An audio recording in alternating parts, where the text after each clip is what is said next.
Il-Kontijiet tad-dawl u l-ilma ilhom ġimgħa li raħsu l-Oppożizzjoni Nazzjonalista għadha siekta dwar dik li kienet tiddeskrivi bħala l-gimgħa tal-millenju u Alice in Wonderland.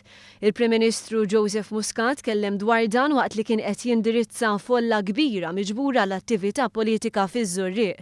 Fakkar li l-Oppożizzjoni kienet tisħaq li traħis fil-Kontijiet kien impossibbli, iżda issa qed tara fili huwa bżonn jus. U kienu għaluli jekk ma traħħass il-kontijiet tirreżenja? Tilhom iva jekk ma raħħass il-kontijiet nirreżenja jien.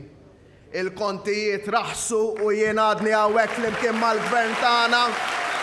Il-Prim Ministru għamel referenza għal pjan li kellu l-Partit Nazzjonalista fejn jidħol traħis fil-Kontijiet, pjan li kien jgħid li n-nies jużaw aktar dawl bil-lejl. Intant il-Prim Ministru stqar li dan il-Gvern għandu prioritajiet ċari fosthom li jinħolqu l-impjiegi.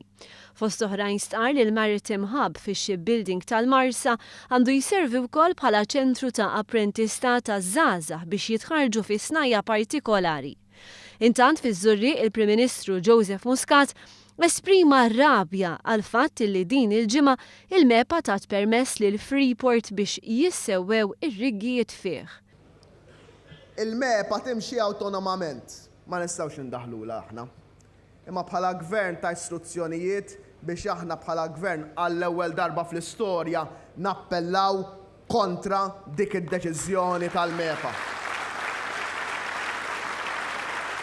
Il-Prim Ministru stqar li filwaqt li dan il-Gvern huwa favur in-negozju l-ewwel obbligu huwa lejn iċ-ċittadin.